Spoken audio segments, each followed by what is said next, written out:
الله أكبر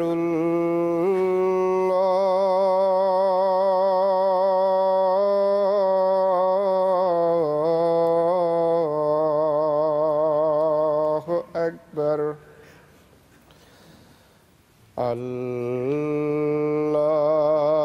الله أكبر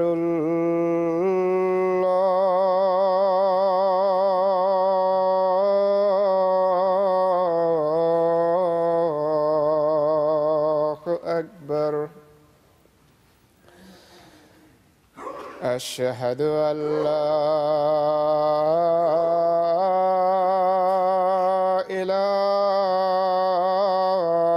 إله إلا الله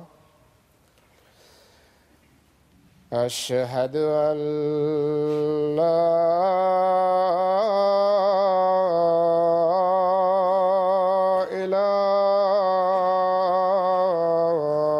إله إلا الله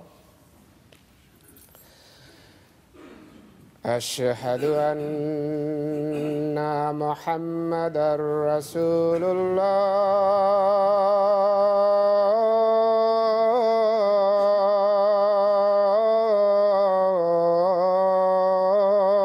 الله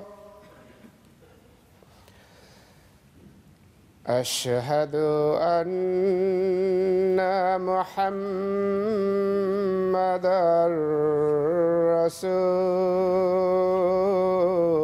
رسول الله حي على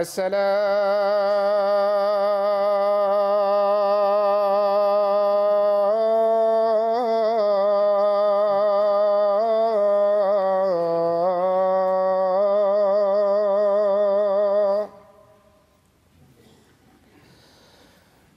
حي على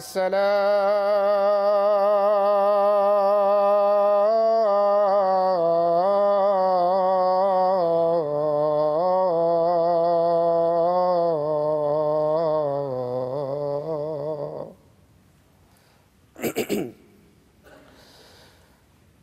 حي على الفلاح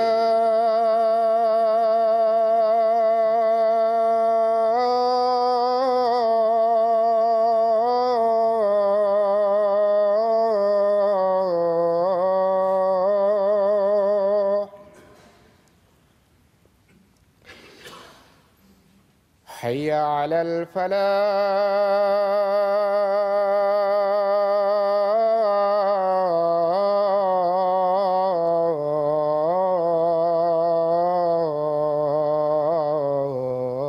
الفلاح الله أكبر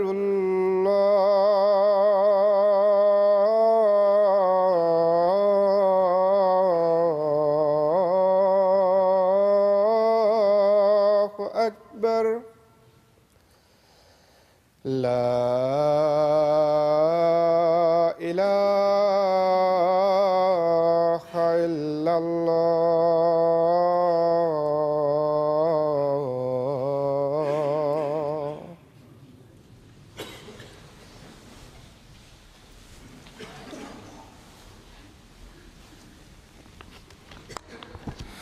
السلام عليكم ورحمة الله.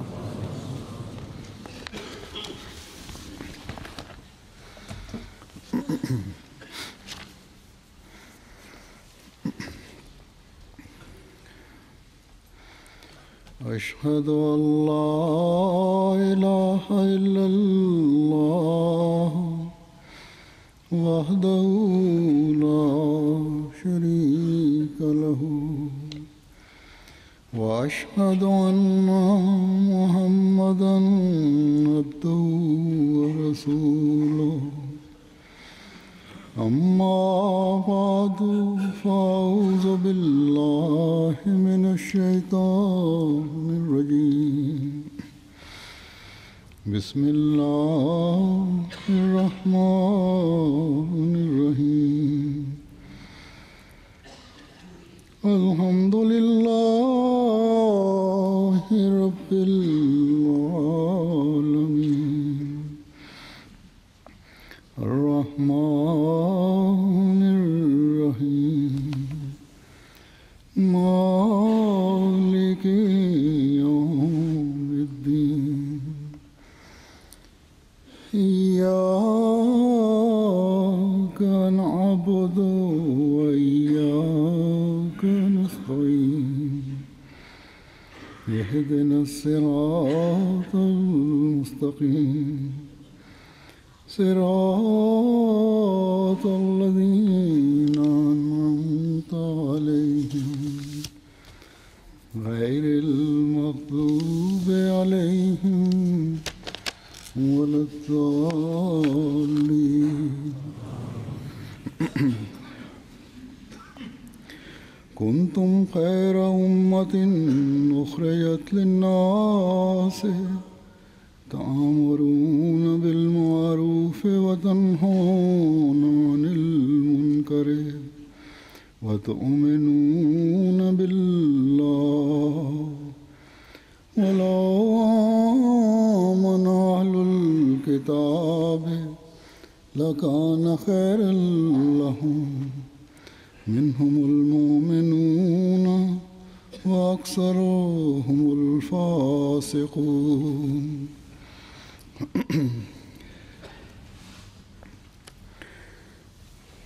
इस आयत का तर्जुमा है कि तुम बेहतरीन उम्मत हो जो तमाम इंसानों के फ़ायदे के लिए निकाली गई हो। तुम अच्छी बातों का हुक्म देते हो और बुरी बातों से रोकते हो और अल्लाह पर ईमान लाते हो, और अगर अहले किताब भी ईमान ले आते तो ये उनके लिए बहुत बेहतर होता। उनमें मोमिन भी हैं मगर अक्सर उनमें से फासिक लोग हैं।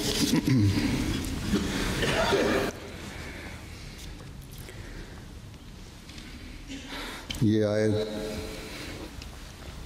bu ayeti kerime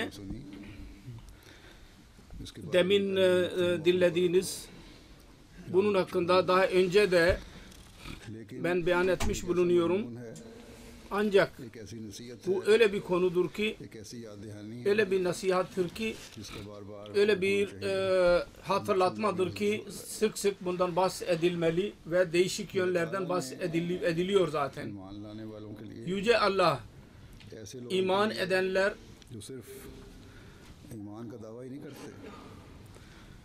yalnız iman iddiasında bulunmayanlar, ya aksine imanı koruyanlar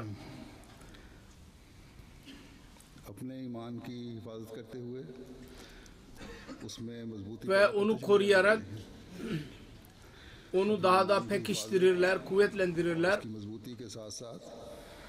Kendi imanlarını korumakla ve kuvvetlendirmekle birlikte kendi nesillerinin imanını dahi korumak için çaba sarf ederler. Peki kuvvetlendirilmesi için. Sonra yalnız hem kendilerinin hem de ailelerinin imanının kuvvetlendirilmesi için çaba sarf etmezler. Aksine kendi çevrelerinde bulunan her dine inananlar, hatta dinsizlere de nasihat ederler ki onlar Allah-u Teala'nın uğruna hayırda bulunsunlar ve iman edenler olsunlar. Yüce Allah çok büyük bir sorumluluk bu ayet-i kerimede müminlere yükletmiştir.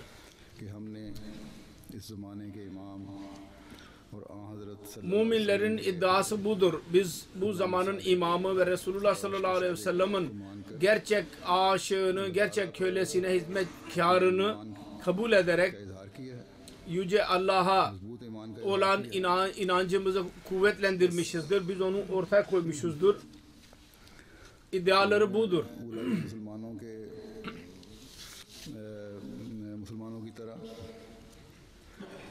Onun için geçmiş Müslümanlar gibi ki onlar Kur'an-ı Kerim'in buyruklarını ve Resulullah'ın buyruklarını daima gözlerinin önünde bulundurdular ve şeriat ve Kur'an-ı Kerim'in buyruklarını hayatlarını uygulamaya çalıştılar. हासिल करने वाले बन सकें, Ta ki Allah-u Teala'nın rızasını elde etsinler कामयाब भी हुए। ve Allah-u Teala'nın lütfuyla bu gayede başarıya da ulaştılar. Bu zamanda जो कुरान करीम artık bu biz Ahmedilerin sorumluluğudur. और कामिल Biz Ahmediler ki Kur'an-ı Kerim ve Resulullah sallallahu aleyhi ve sellem tam olarak ve kuvvetli bir şekilde iman ettiğimizi iddia ediyoruz.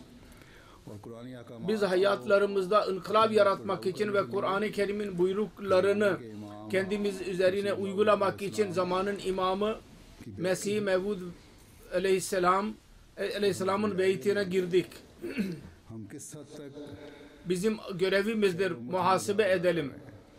Kendimizi yoklayalım. Biz nasıl hayırı ümmet इंसानों के फायदे के लिए olduğumuzu ispat ediyoruz. Nasıl insanların faydası için onların हम किस sancısını duyuyoruz ve onun hakkını veriyoruz. Nasıl बातों की तलकीन कर sözlerimizle birlikte amelimizle de hayırı tavsiye ediyoruz. Ne dereceye kadar? और मसाइल से Ne dereceye kadar दुनिया amellerimizle ve nasihatlerimizle dünya insanlarını kötülükten alıkoymaya çalışıyoruz. हम अपनी तरफ से Bu muhasebeler खुद साख्ता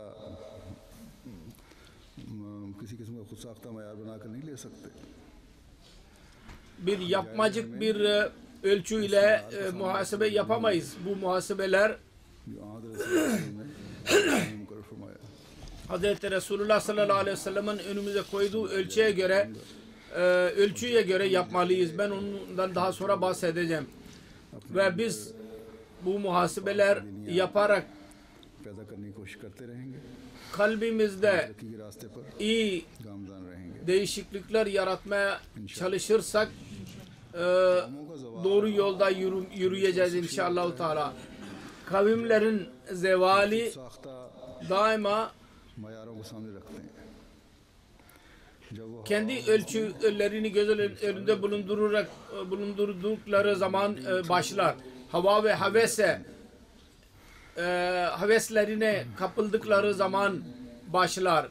Gerçek hayat gayelerini unuttukları zaman başlar. Kur'an-ı Kerim gerçek ümmetlerden bahsederek bizim dikkatimizi şu yöne çekmiştir. बुला दिया, Geçmiş ümmetler kendi talimatlarını unuttular.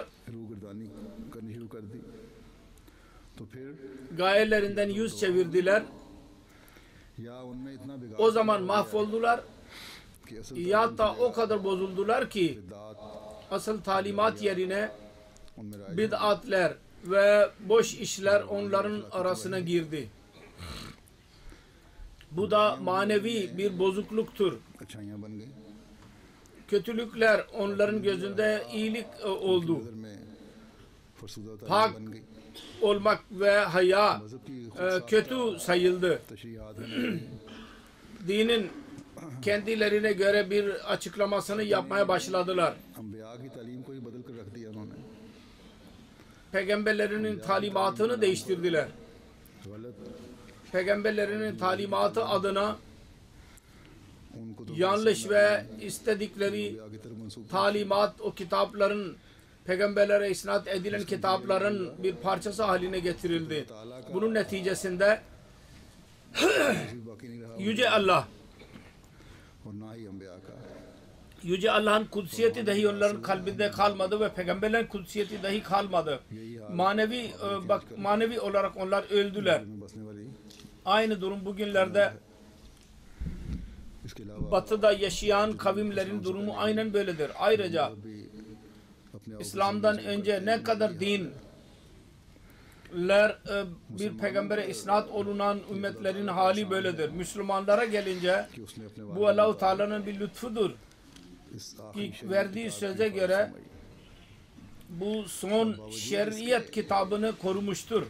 कि मुसलमानों Ve के बारे में Müslümanların çoğuları hakkında मुस्लिम और इस्लाम की आमद से पहले birisi bu Mesih Muhammed Aleyhisselatü Vesselam'ın gelmesinden önce şöyle dedi. लेकिन Raha din baki ne İslam baki, ne din baki kaldı ne de İslam baki kaldı ऐसा पैदा dedi bir şair. Fakat yine de bir tabaka, her zaman öyle bir tabaka vardı, bir kısım vardı Müslümanların. ki talimatın, Kur'an-ı Kerim'in talimatlarına uymaya çalıştılar ve onu korudular. ताला ने Ve sonunda, son zamanında Yüce Allah verdiği söze göre तो इस्लाम को भेजा। Hz. Mesih Mevud Aleyhisselatü Vesselam'ı gönderdi. Mehdi Mevud'u gönderdi. Ahmadi Ve bugün biz bütün Ahmediler मसीह मौत को मानने का दावा करने वाले हैं। bu Mesih Mevud'u kabul ettiğimizi iddia ediyoruz. जो ईमान के सहारे से जमीन पर लाया।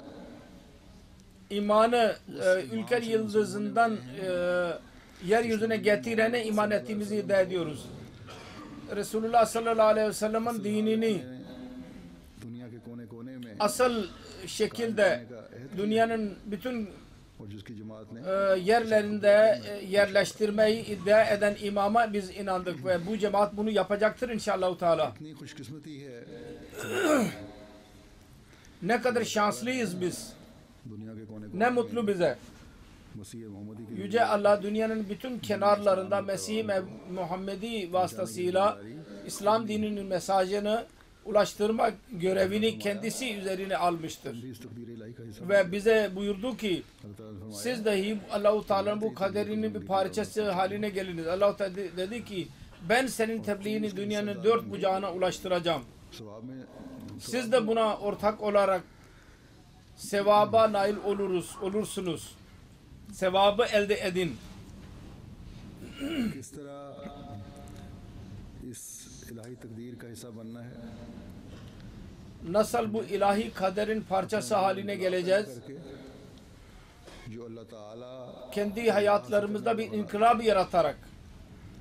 O da bizi Allah-u Teala'nın rızasını elde edenlerden kılacak. खालिस करके Kendimizi Allah-u Teala için halis kılarak, हर किस्म की बुराइयों को दूर करके kendi aramızdan her çeşit kötülükleri yok ederek, kendi sözler ve yaptıklarımız arasında bir uyum sağlayarak.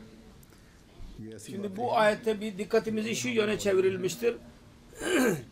Bunun dikkat की तबलीग करने वाले हों तो ये bu öyle sözlerdir ki biz bunları tebliğ yaparsak पूछने वाली होंगी her tabiatı kalbi temiz olanın dikkatini çekecektir bunlar. नहीं कि सिर्फ Bu gerekli değil ki तबलीग की जाए जो सिर्फ दीनी मसाइल पर öyle yalnız öyle tebliğ yapalım ki yalnız dini ये बातें ऐसी din meseleleri için gerekli olsun. Bu sözler Allah-u Teala'nın beyan ettiği bir maddiyatçı bir insanı dahi çekecektir.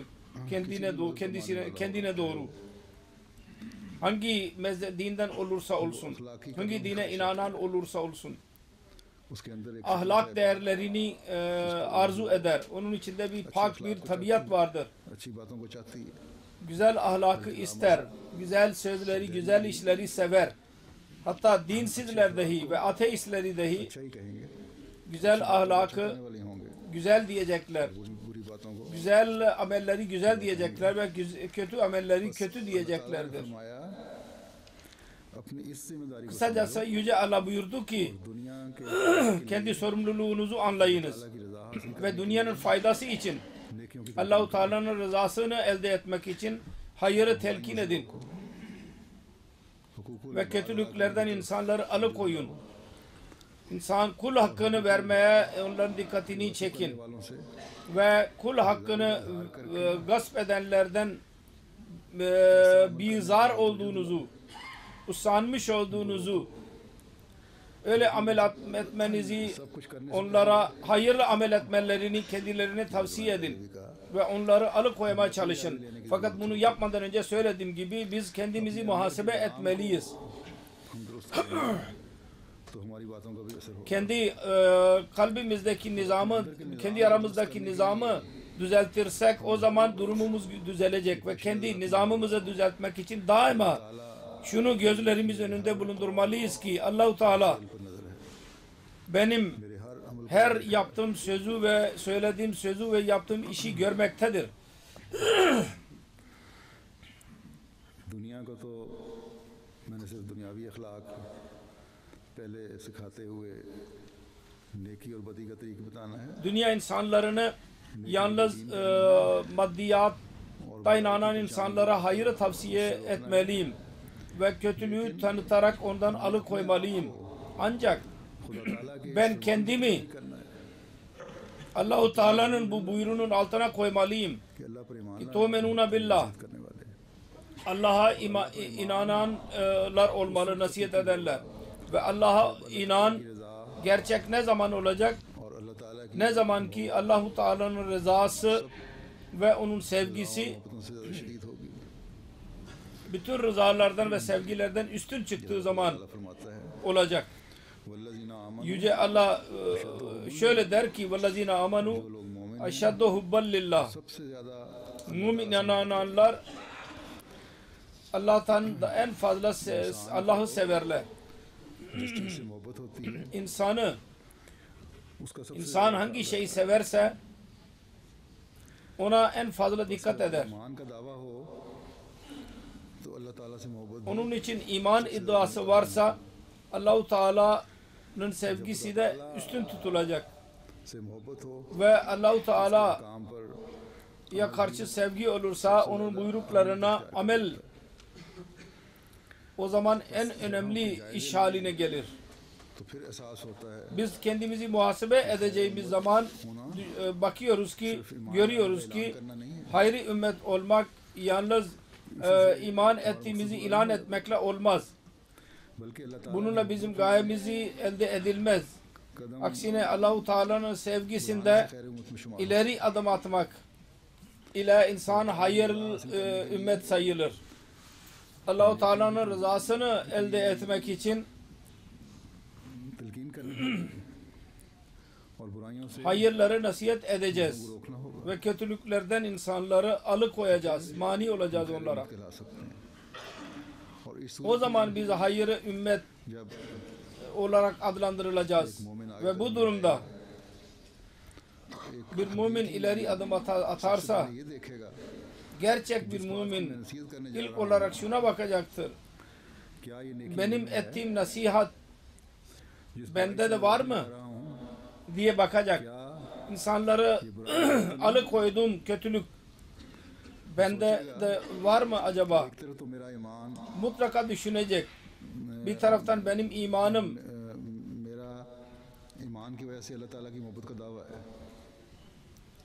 iman bakımından ben Allah-u Teala'yı sevdiğimi iddia ediyorum. Ve diğer taraftan insan kimi sevdiğini iddia ederse onun önünde insan kendi bütün durumunu ortaya koyar. Her raz, sır bilinir. Allah-u Teala öyle sevgilidir ki alimul gaybe ve şehadadır. Ona söylemeye gerek yoktur. O gizliden gizli ve açıktan açığa hepsini bilir. Allah-u Teala diyecek ki bir tarafta iman iddiasında bulunuyorsun, sevgi iddiasında bulunuyorsun. Diğer taraftan ben senin kalbinin sırlarını biliyorum. Ben orada nifak gördüm yahut görüyorum. Sen diyorsun ki sen söylediğini yapmıyorsun. Onun için bu iç nizamı gerçek bir müminin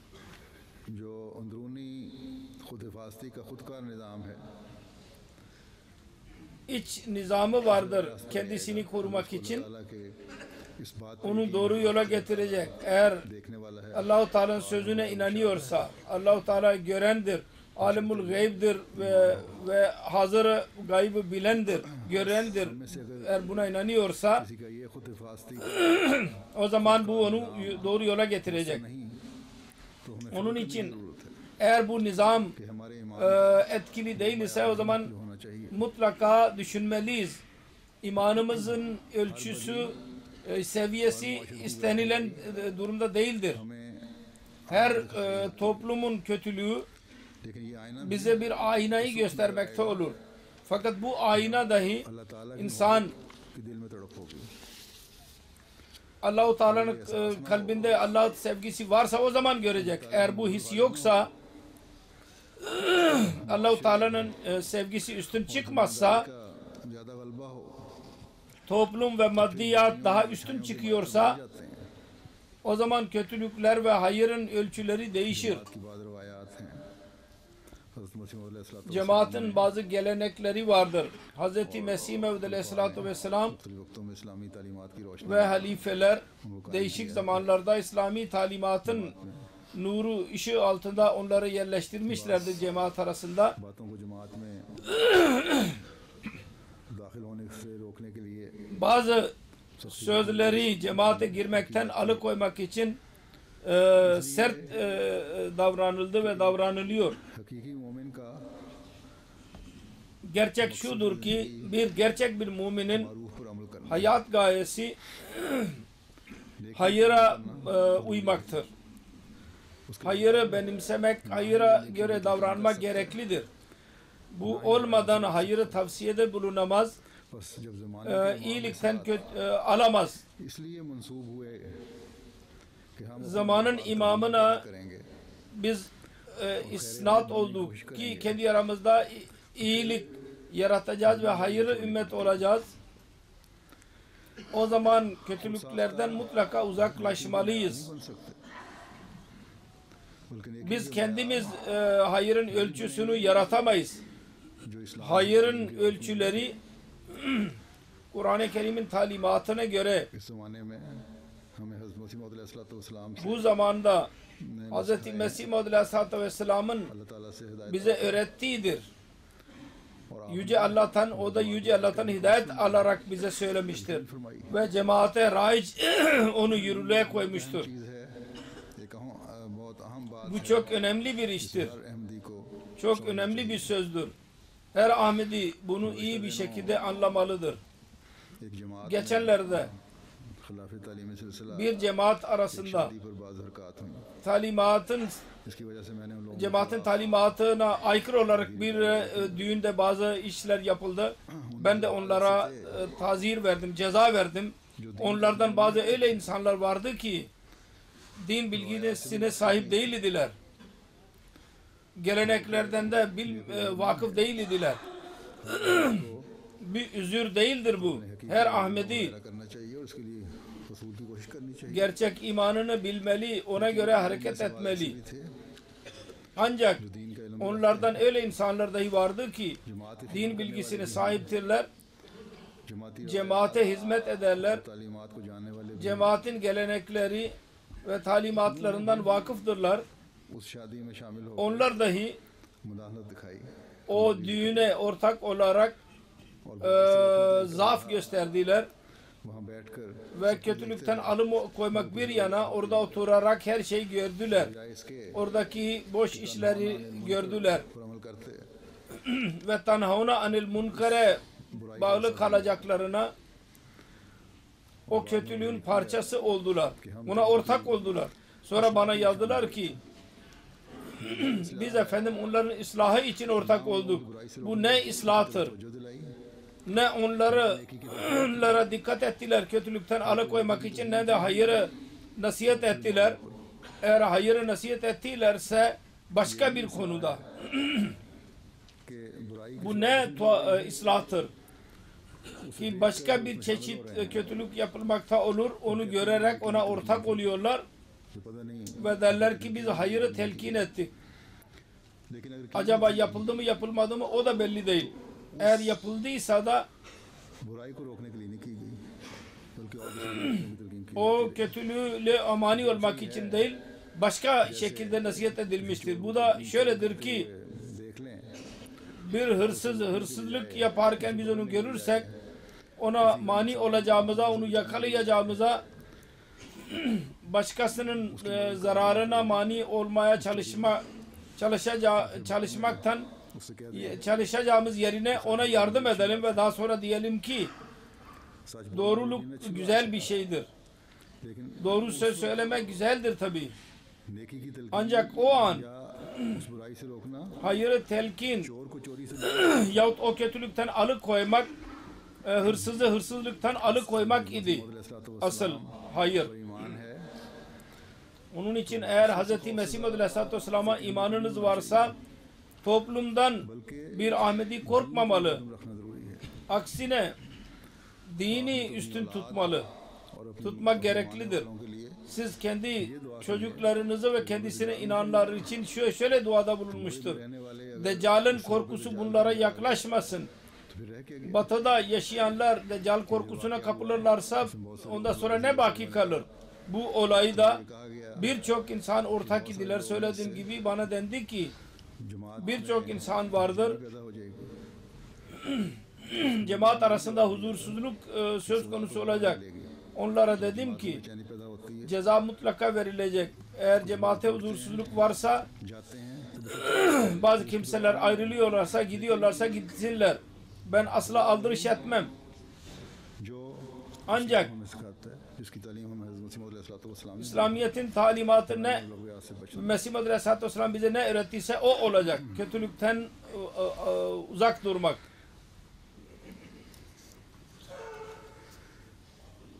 कौमी कॉल और फेल का जो तजाद है Söz ile iş arasındaki tezat, çelişki Allah-u Teala dahi ve onun Resulü dahi bunu sevmemiştir. कई मरतबा कह चुका हूँ Daha önce de birçok defa söylemiş bulunuyorum. Benden önceki halifelerde söylediler. फंक्शनों पर से Bu gibi düğünler, evliliklerde ve fonksiyonlarda Ahmediler कर आ जाना चाहिए eğer bir Ahmedi'nin evinde ise बुजदिली है diğer Ahmediler ondan uzak durmalıdırlar. Yoksa bu korkaklıktır की मदद करने के मुतरादिफ है ve o kötülüğe yardım etmektir. मुआशरे की मोहब्बत अल्लाह ताला की मोहब्बत पर हावी होना Toplumun sevgisi Allah-u Teala'nın sevgisine üstün çıkmaktır. इस बात को समझने की तौफीक अता फरमाए Yüce Allah her Ahmedi'yi bunu anlaması nasip etsin. कि एक हदीस पेश Şimdi ben Hazreti Resulullah sallallahu aleyhi ve sellem bir hadisini okumak istiyorum. Bundan anlaşıldığı gibi bir müminin ölçüsü ne olmalı? से रोंगटे खड़े हो जाते हैं Bu hadisi okuyarak insan korkudan insanların tüyleri ürperir. कि Resulullah şöyle demiştir. हज़रत अब्दुल्ला बिन अमर से रवायत है Hazreti Abdullah bin Amr rivayet etmiştir. मैं जिसमें हूँ 4 özellik vardır. मुनाफिक है Kimde varsa और जिसमें इन o खसलतों münafıktır. में से एक खसलत हो Ve her kimde bunlardan bir tanesi varsa एक खसलत होगी onda nifaktan bir alamet mutlaka olacak. अगर इसके Onundan uzaklaşmadıkça रखी जाए eğer खसलतों में से पहली बात यह है emanet bırakılırsa özelliklerden birisi budur. तो वो खयानत करता है Eğer emanet verilirse hıyanet eder. जब वो बात करता है İkincisi बोलता है söz söylerse yalan söyler. अहद करता है Üçüncüsü नहीं करता ve söz verirse sözünü bozar. Ve dördüncüsü şu ki kavga ettiği zaman küfür eder. Söver. Abdullah शाह साहब जिन्होंने Bukhari Hazreti Seyyid Veliullah Şah radıyallahu anh की Sahih Buhari'nin जमात में और उसकी कुछ शरह भी लिखी थी cemaat arasında वो onun şerhini yazdı ve sıraya koydu. Onun şerhinde yazıyor ki बहस में अनफाक का imanın bahsinde निफाक का जिक्र लाने से भी वही मकसूद है nifakı zikretmekle gaye बात इतदाली küfür ve şirk शाइस्तगी के ve her çeşit yolsuzluk tan ne muratsa aynısı burada da murattır. Çünkü nifak dahi imanı nakis kılar. इलामतों में से कोई इलामत पाई जाती Bir insanda bu alametlerden bir alamet bulunursa ईमान कम होता aynı şekilde onda nifak daha fazla ve iman daha az olacak. जाता जाहिर के साथ Nifak यानी दिल में कुछ और होना için dışıyla aynı olmaması demektir. Kalpte başka ve zahirde başka एक हकीकत कुछ और हो yahut gerçeğe aykırı olmak. Yani gerçek başka bir şey olursa ve sözle insan başka bir şey söylerse ve Resulullah nifakın alametlerini beyan etmiştir. Bunun en güzel açıklamasıdır. Yalan da insanın sözü और गद्दारी में उसकी नीयत ve verdiği söze aykırı davranmak ve hıyanet, bütün bunlar gerçeğe aykırı olurlar. वायदा तोड़ना और गाली देना Verdiği sözü, anlaşmayı bozmak, küfür etmek, गरज ये bunlar doğru gerçeğe aykırı davranmaktır. Bu nifakın en bariz alametleridir. Gerçeği beyan etmek için kalpte imanın olmayışı, या ईमान dilde iman oluşu, bu da gerçeğe aykırıdır. Yahut iman varsa ama sözle insan ifade etmezse bu da gerçeğe aykırıdır. अलैहिस्सलाम को Bazı kimseler derler ki evet kabul ediyoruz Mesih Aleyhisselam'ı इकरार नहीं कर सकते दुनिया के सामने, ancak तो ये भी निफाक onu sözle söyleyemeyiz insanların önüne. Bu da bir nifaktır. तस्दीक ना हो। Yahut iman varsa fiilen onu doğrulamazsa, iman ederse ancak amel ये भी निफाक ona aykırı olursa, o talimata aykırı olursa bu da bir nifaktır. रखेगी, वो निफाक हो। Kısacası मानी है निफाक के। bütün bunlar nifaktır. Nifak bu demektir. ये बुराइयां ऐसी हैं जो इस हदीस में बयान की गई हैं, Bu hadisteki beyan edilen kötülükler bu hadiste इस जमाने में Resulullah açık bir şekilde beyan etmiştir. Bu zamanda और मुआशरे bunları çoklukla görüyoruz. हम में से Ve toplumun etkisi altında इनमें से किसी न aramızdan dahi bazı kimseler mutlaka bunlardan birisine avlanmışızdır. Av olmuşuzdur yahut oluyoruz, avlanıyoruz. इनमें से Hazreti Resulullah sallallahu aleyhi ve sellem'in talimatına göre दिल के एक हिस्से bunlardan bir tek alametin olması dahi kalbin bir kısmını nifaka sokar. की तरफ इशारा करते हुए शायद हज़रत मसीह मौद अलैहिस्सलातु Bu kötülüklere işaret ederek Hazreti Mesih Aleyhisselatü Vesselam bir yerde şöyle buyurmuştur. Hazreti Resulullah sallallahu aleyhi ve sellem'in zamanında münafıklar तो बड़े बुजुर्ग, eğer bu zamanda olsaydılar क्योंकि çok ermiş sayılırlardı. Çünkü तो उस वक्त थोड़ी सी kötülük çoğalırsa की भी बड़ी कदर होती है। o zaman kötülük bir hayır dahi değer kazanır.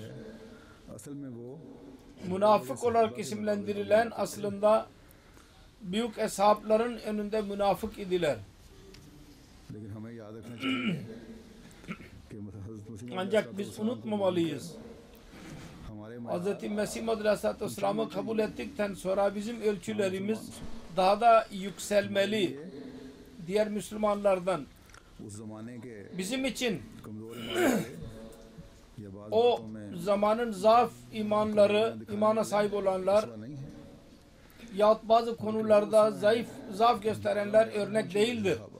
Örnek olanlar en yüce seviyeye ulaşmış olan eshablardır bizim için. अल्लाह ने जन्नत की और अपनी Allah-u Teala खुशियाँ दी हैं।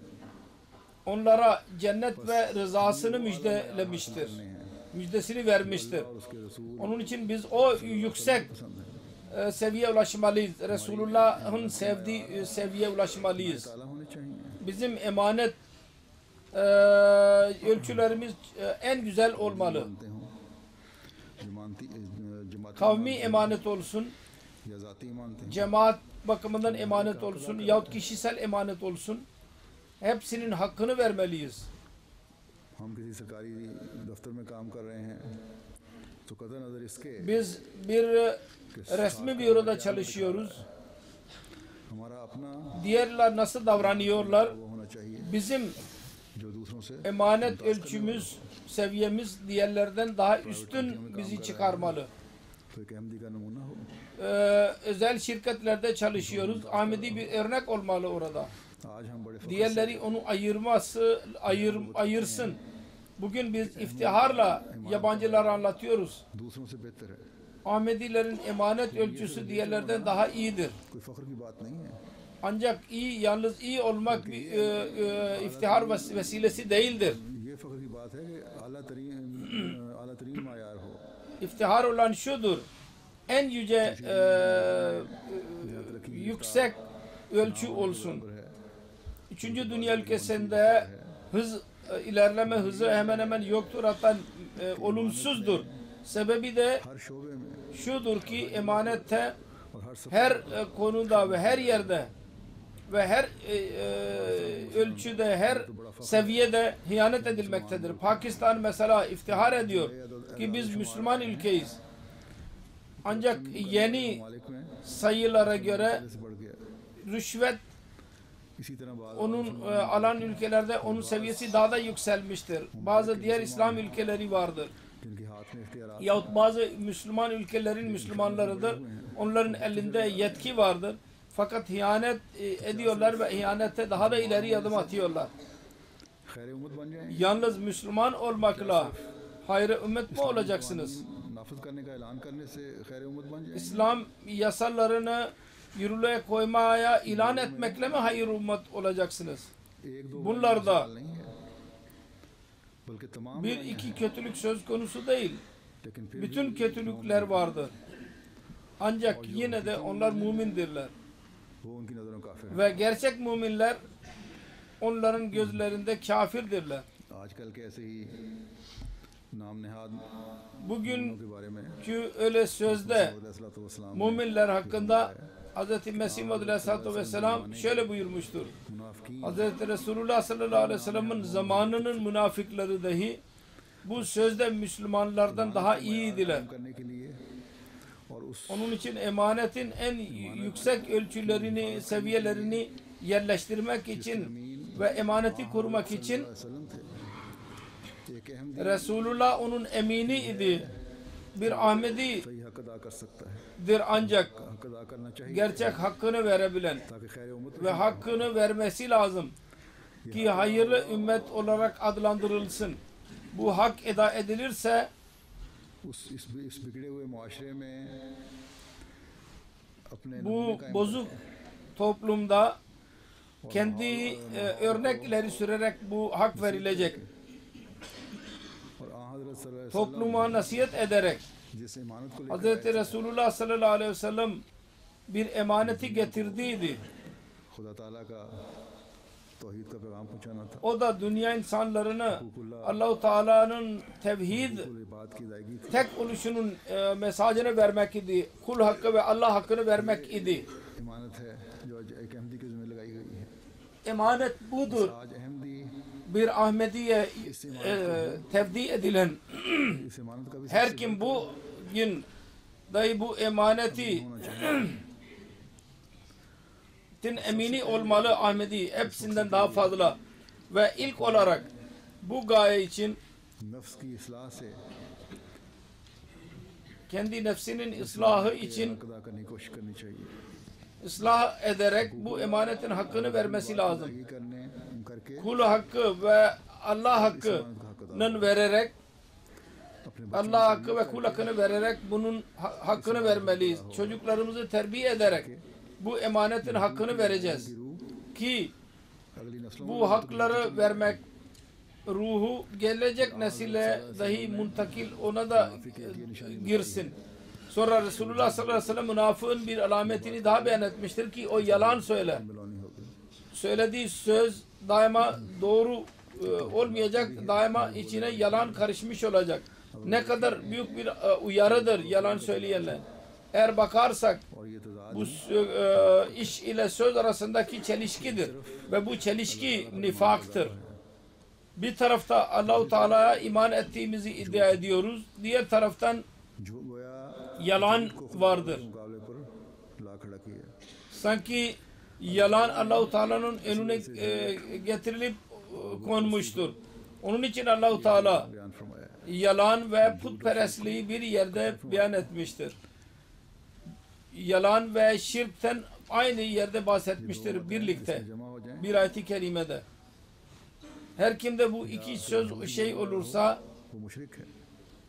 yahut yalan söyleyen olursa o müşriktir.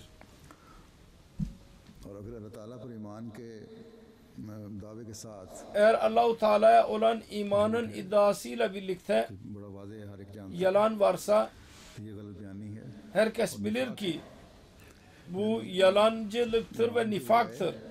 इस तरह Yani iman yerine ताला पर ईमान के बजाय इंसान शिर्क böylece हो रहा होगा। Allah-u Teala iman yerine insan şirke daha yakın olur yalan söyleyerek. मोमिन हूँ Ağız ile iddia eder. Ben müminim. Fakat amel onun yokluğunu beyan eder. कि आज Ne kadar üzücüdür. झूठ और सच Bugün Müslümanların çoğu yalan ve doğruyu unutmuştur. अहमदियों ने Onun farkını. न किया। Onun için bugün Ahmediler bugün buna karşı cihad etmedilerse kendi nefislerinde ve kendi çevrelerinde çevrelerini bundan pak etmeye çalışmazlarsa आने वाले बन जाएंगे öyle bir iz kalp üzerinde kalacak ki जमात से और इस्लाम से कोई ताल्लुक नहीं Hz. Mesih Maud Aleyhisselatü Vesselam'ın cemaatiyle ve İslamiyetiyle hiçbir alakası olmayacak bunun.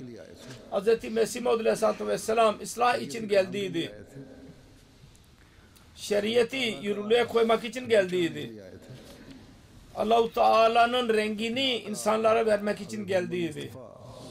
सल्लल्लाहु अलैहि वसल्लम Efendisi Muhammed Mustafa sallallahu aleyhi ve sellemin भी आपकी इत्तिबा में आए थे kamil itaatini yaparak हम जो आपको मानने का दावा करते हैं geldiydi. Eğer biz kendisine inandığımızı iddia ediyorsak, eğer bizde de yalan olursa şeriatı nasıl yürürlüğe koyacağız? किस तरह पूरे होंगे Bizim iddialarımız nasıl tamamlanacak? जायजे लेने की बहुत ज़्यादा ज़रूरत है हर एक को Onun için muhasebe etmeliyiz her birimiz. एक को अपने पर नज़र चलनी Diğerlere bakacağımıza her birimiz kendimizi muhasebe edelim.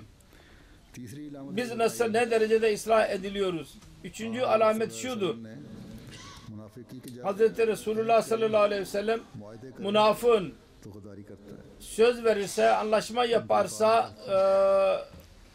onu bozar, onu ifa etmez. Verdiği söze aykırı davranır.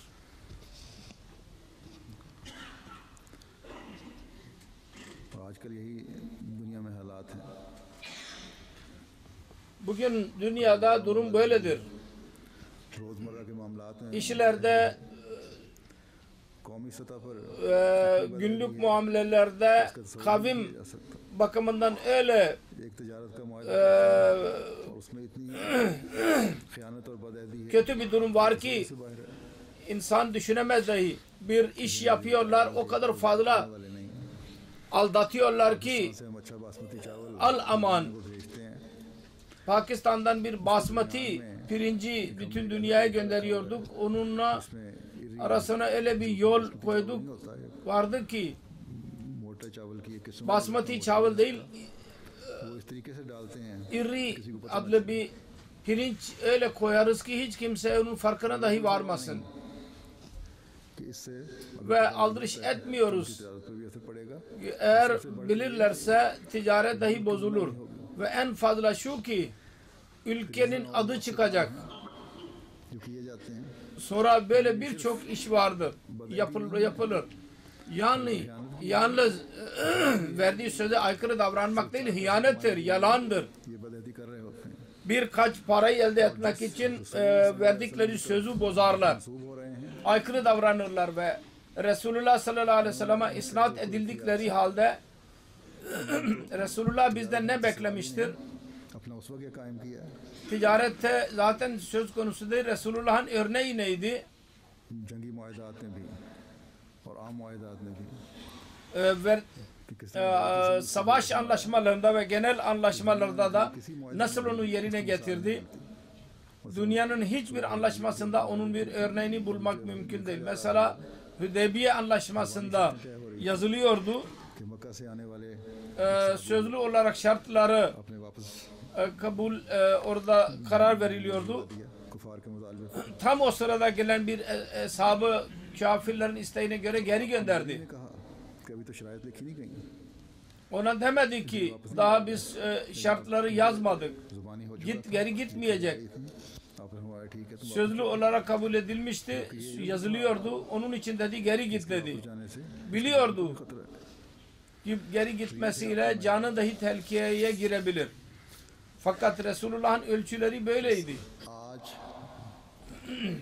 आप सल्लल्लाहु अलैहि वसल्लम के Onun için bugün गुलाम सादिक के Resulullah sallallahu aleyhi ve sellem'in गुलामों ने भी tam hizmetçisi ve onun aşığının aşıkları dahi hizmetçileri dahi bu ölçülere ulaşmalıyız.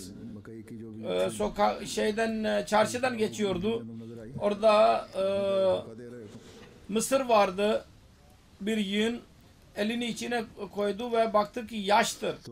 Ve dedi ki sen insanları aldatıyorsun. तो हमने Bir Müslümana yakışmaz bu. करनी है Öyle ölçüleri elde etmeye çalışmalıyız. कामिल ईमान होते हुए O zaman Resulullah'a tam iman हकीकी नसीहत करने वाले बन सकेंगे ile birlikte gerçek nasihatlerden olabiliriz. बहस करते हैं Sonra münafığın bir alameti şudur. गालिम गलौज Tartışıyorlar, küfür ediyorlar, mutlaka sövmeye başlıyorlar. आजकल हम अपने Şimdi bu özellik muhaliflerimizde biz bunu çok görüyoruz. इसका हर Ne kadar fazladır. वो टीवी चैनल और वेबसाइट खुद इजहार कर रही है Her TV, televizyon kanalı ve website kendiliğinden cemaat aleyhindeki bütün kanallar bunu gösteriyorlar. Onun için bir Ahmedi'nin görevidir. Bundan korunsun. इसका इजहार हो रहा है मुखालिफ Bu alamet ये उन्हीं का हिस्सा है muhalifler tarafından ortaya konmaktadır. Bu onların işidir. Ahmediler daima bundan korunmalıdır. Hiçbir zaman जिससे गालिम गलौज या fashion verdikleri kötü sözlere karşı हमारे सामने söverek cevap vermemeliyiz. उसवा होना चाहिए Bizim önümüzde हमारे आका व मौला daima मुस्तफा सल्लल्लाहु अलैहि वसल्लम Hz. Muhammed Mustafa Efendimiz sallallahu aleyhi ve sellem'in örneği bizim gözlerimizin önünde olmalı. Ve daha sonra Mesih Maud Aleyhisselatü Vesselam Resulullah'ın gerçek aşığı, bu zamanın imamı bizim gözlerimizin önüne koymuştur. लेकिन कभी उस रंग में İnsanlar yüzüne küfür ediyorlardı ama asla aynı şekilde cevap vermedi. Aksine gözünü वसल्लम तो रहमतुल्लाह onlardan ayırdı. आपसे तो Resulullah rahmetullil alemin idi. सिर्फ नरमी नहीं बल्कि सख्ती के जवाब में भी रहमत मिली Resulullah'tan küfür ettikleri halde rahmet örneğini gösterdi insanlara. Allah Teala her Ahmedi'yi bu kötülüklerden alıkoysun, बर्बाद करने वाली हैं korusun. Bu da imanı zedeleyen alametlerdir.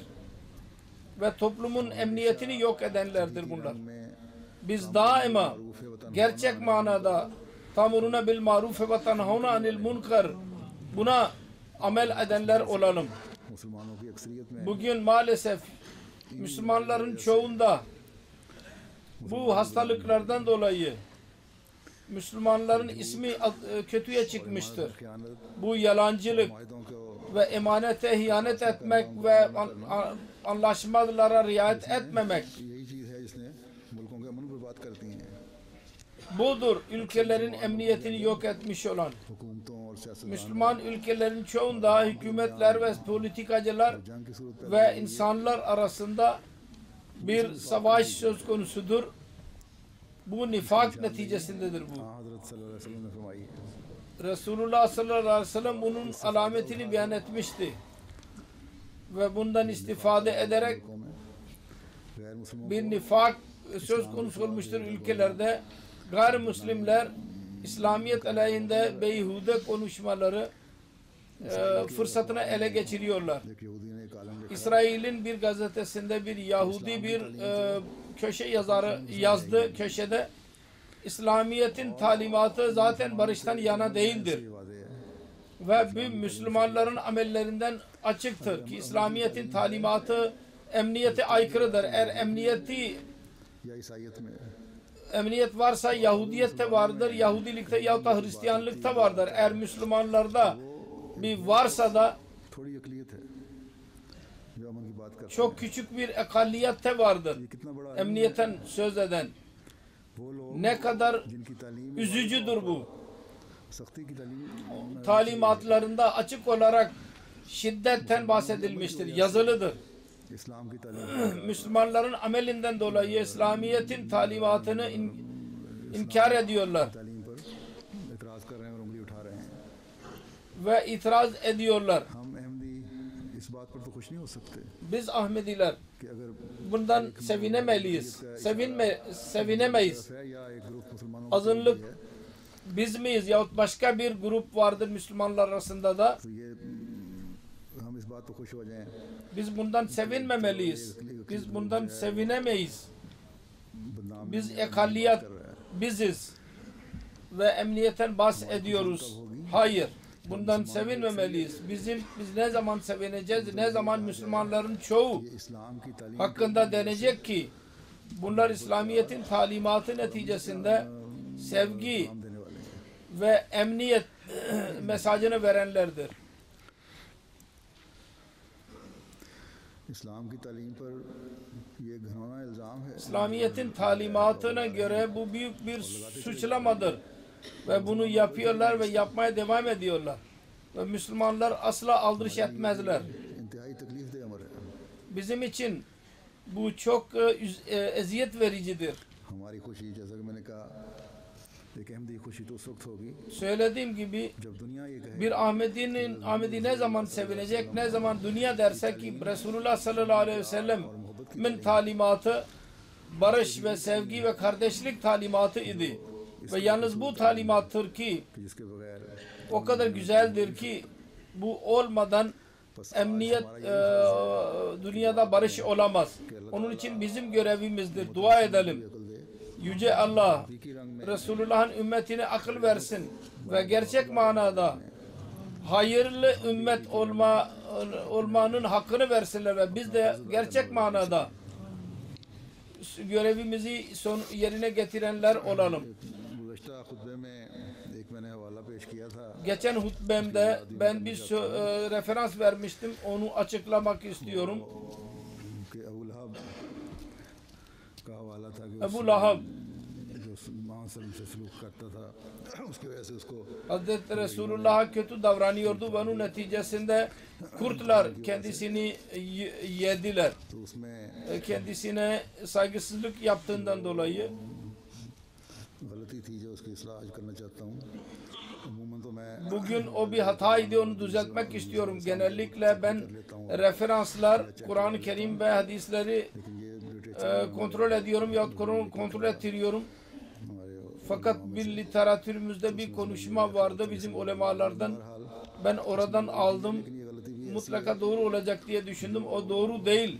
Fakat bu da hata da साबित हो रही है इसलिए öyle bir hatadır ki faydalıdır. इसका ताल्लुक अबू लहब से नहीं बल्कि उसके बेटे उतैबा की इलाके Şöyle ki onun alakası Uteybe'nin ölümüyledir, oğlu. Ve detayları şöyledir. एक रवायत में ये है रूहुल मानी में कि अबू लहब की इलाके Bir rivayet vardır Ruhul Mani'de. Ebu Lahab'ın ölümü hakkında, Lahab'ın ताउन जैसी बीमारी ölümü gazve Uhud gazvesinden bir hafta sonra öldü ve taun ile öldü ve 3 gün öyle kaldı ki ondan pis koku geldi. एक लकड़ी के साथ Ailesi bir çukur açarak ve ondan sonra onun içine attılar ve üzerine taş atarak o çukuru doldurdular. İşte Resulullah'a ettiği kötülüğün öcünü Allah-u Teala böyle aldı. Ve Taberi'nin bir referansı vardır.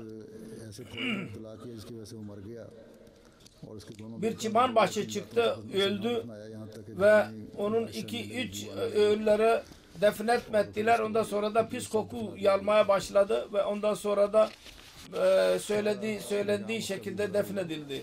और साथ उसके बेटे Onun sonucu da kötü oldu ve ondan sonra onun oğlu Uteybe'nin sonucu da kötü oldu. Bu sebepten dolayı 2 tane referansı elde ettik. की साहबजादी उम्मे कुलसूम से हुआ था। तो एक रिवायत में Ümmü Kulsum ile evlenmişti, Resulullah'ın kızıyla. Şam yolculuğuna gitmeden önce Resulullah sallallahu aleyhi ve sellem'e izah vermek için gitti Resulullah'ın yanına ve ben Necm suresini inkar ediyorum के सामने थूक ve की साहबजादी को तलाक दी। Resulullah'ın önüne tükürerek Resulullah'ı kızını boşadı. Ondan sonra Resulullah ona kötü duada bulundu भेड़िए या शेर के फाड़ ve aynı yolculukta kurtların yahut arslanın yırtması neticesinde öldü. की जगहों में मिल रही है। Bu rivayet birçok yerde vardır. दूसरी बात, तीसरी बात जो है खुतबे के अलावा ये है कि अभी नमाजों के बाद में एक जनाजा Hutbe dışında bir şey daha vardır. Cuma'dan sonra bir cenaze kıldıracağım. इब्न मुकर्रम मियां Mohammad Reşid Ahmet Bhat Lahore का है। Miya Muhammed sahibin oğlu Lahor'da 2010 को yaşıyordu. 71 साल 18 रज़ा कल वफात Ekim'de 2010 senesinde kalpten öldü. İnna lillahi ve inna ileyhi raciun. 28 Mayıs 2010 senesinde Daruzikr Camii'ndeydi ve kurşun aldıydı, ayağına isabet ettiydi, yaralandıydı. छोड़ा है जहाँ एक रोज दाखिल रहे Orada hastaneye götürüldü, orada kaldı. Kan çok akmıştı, zaaf vardı. की जमाती खिदमत ये Kalp dahi ondan etkilendi.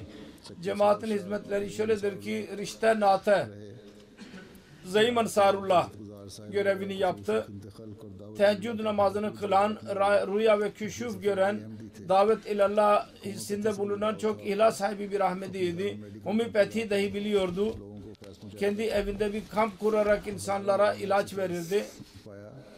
Ve binlerce insan kendi feyzinden, kendisinden feyiz aldılar. İlafeti seviyordu, vefa alakası vardı ilafet ile. Her başarıyı halifenin dualarına isnat ediyordu. 28 Mayıs'tan sonra bir keşiften bahsetti. Ben bir uçak gördüm rüyada. Dedim ki bunda ne vardır?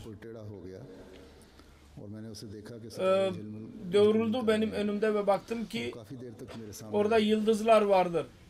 Ve bir zaman benim önümde kaldı.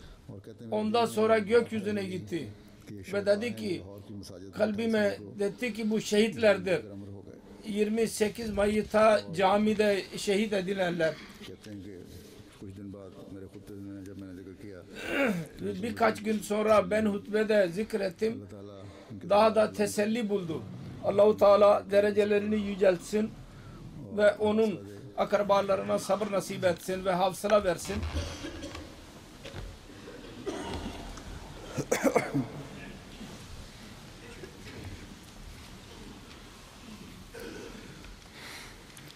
Elhamdülillah, elhamdülillah, nahmaduhu ve nesta'inuhu ve nestağfiruhu ve nu'minu bihi ve netevekkalu aleyh ve na'uzu billahi min şururi enfusina ve min seyyiati a'malina. من يهده الله فلا مضل له ومن يضلل فلا هادي له ونشهد أن لا إله إلا الله ونشهد أن محمدا عبده ورسوله عباد الله رحمكم الله إن الله يأمر بالعدل والإحسان وإيتاء ذي القربى وينهى عن الفحشاء والمنكر والبغي يعظكم لعلكم تذكرون اذكروا الله يذكركم